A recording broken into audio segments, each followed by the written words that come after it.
We are staying on top of a deadly shooting involving an ICE agent in the East End. Lorenzo Salgado was shot and killed Tuesday, and 3 other men were detained. They're being held at an ICE processing center up in Conroe, according to Congresswoman Sylvia Garcia. But she says her office has been iced out and is struggling to get any answers. Katira Winfrey explains how she and other legislators are ramping up the pressure. Katira.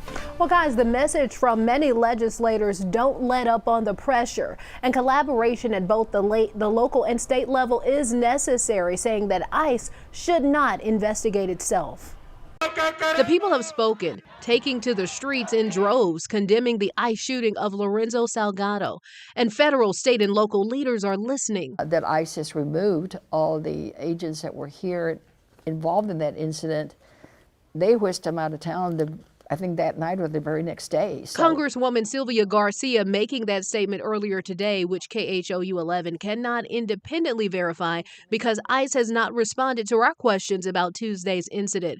Garcia and other lawmakers each sending letters to the Department of Homeland Security demanding answers and action. Talk a little bit about what steps you're taking at a federal level to get a more transparent, independent type investigation, or just another set of eyes on it. Well, we have to have another set of eyes, and here's the real reason why.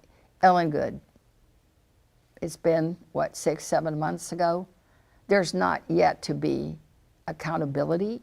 No one has been fired. Nobody has been arrested. Nothing has happened. Saying the same claim that Lorenzo Salgado weaponizing a vehicle sounds familiar. State Representative Christina Morales and State Senator Carol Alvarado echo that. The public is not trusting ICE and the federal government because of their track record. And there just has to be a third party, another set of eyes conducting this investigation. The pair are calling on the Texas Rangers to investigate, saying while they may not have the power to prosecute, they do have the power to collect evidence. Listen, they could refuse, and if they do, then the state of Texas is telling us on record whose side they are on. This request, she says, falls under their scope of abilities. The agency investigated a similar case in South Padre just last year, and that's no hard ask considering what the Salgado family has lost. You know, he found his American dream right here on Texas soil,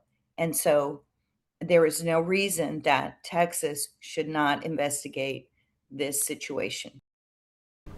And I've reached out to the Texas Rangers to ask if they plan to pursue an independent investigation, and I am waiting to hear back. Garcia says DHS holds the power to hold a committee on this as early as next week if the Republican-led committee agrees to do it. Back to you. All right, Katira, thank you for that. Well, for the first time, Houston's police chief addressed the shooting and the investigation. Chief Diaz telling KHOU 11 hours ago that his department can't investigate the deadly incident.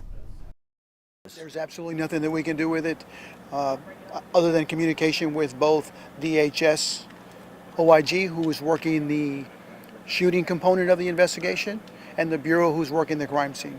It is absolutely their responsibility, their prerogative. There's federal rules that prohibit us, and this office will not put anybody in jeopardy for an obstruction of justice charge. So why local law experts say the department can do more. Plus, we also have some new details about local investigations underway. That's coming up at 5. And you can follow our coverage of this story as it develops using the KHOU 11 app that's streaming free on your phone or TV.